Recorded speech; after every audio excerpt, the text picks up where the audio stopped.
पारादीप केबे भी भूलिबनी प्रबाद पुरुष विजु पट्टनायक को तांकर संकल्प और दूरदृष्टि संपन्न चिंताधारा जो आज पारादीप भारतर 1 नंबर मेजर पोर्टर मान्यता हासिल करिछि।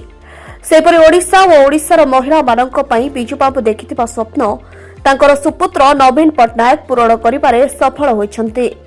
24 वर्ष मध्यरे नवीन पट्टनायक मां मानकु स्वावलंबी करिबारे सफल होइछन्ते। प्रबाद पुरुष विजु पट्टनायक 110तम जन्म जयंती अवसर में पारादीप विजु जनता दल और विजु पट्टनायक ट्रस्ट पक्षर आयोजित कार्यक्रम में मत देइछन्ति विजु प्रेमी। दल पक्षर सकाळु 18 बांकी स्थित विजु पट्टनायक प्रतिमूर्ति में माल्यार्पण करा सहित मेडिकल में फल बंटन असहाय मानक खाद्य बंटन करा बेले संध्यारे एक सभार आयोजन करा। एथिरे पूर्वतन विधायक संबित राउतराय, नगर बीजेडी सभापति कुमार नायक, म्युनिसिपालिटी अध्यक्ष बसंत विश्वाल, महिला नेत्री सबिता महापात्र समेत बहु बीजेडी नेता और पारिषद जगती विजु पट्टनायक जीवनी संपर्क में आलोचना करथिले। ए कार्यक्रम में पारादीप 19 वार्ड शताधिक महिला और पुरुष सामिल होते।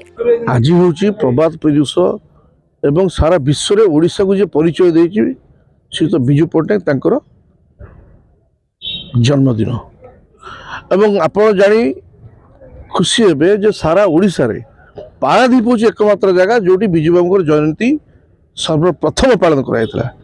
जितेबाला कि विजु बाबू तांकर पट्ट शिष्य एकलव्य भाया चरित्र जी थे डॉक्टर दामोदर तो मना करते बची जयंती पयंती से सब विषय विश्वास करेना किंतु एका जिद डॉक्टर दामोदर पारादीप प्रथम पालन करते विजु बाबू जयंती तो से दिन ठार चली पारादीप बंदर स्रष्टा प्रबाद पुरुष विजु बाबू 110तम जन्म जयंती पारादीप महासमारोह पालन होती। सकाळे विभिन्न मंदिर पूजा अर्चन सहित विजु बाबू पुण्य प्रतिमूर्ति माल्यार्पण एवं असहाय लोक मान खाद्य बंटन सहित आज संध्यारे विजु पट्टनायक मेमोरियल ट्रस्ट प्रांगण में विजु पट्टनायक मेमोरियल ट्रस्ट पारादीप और विजु अंचल पारादीप शाखा तरफ आज यही महान पूज्य पर्जा काम आम कर। Bureau report news prime Odisha.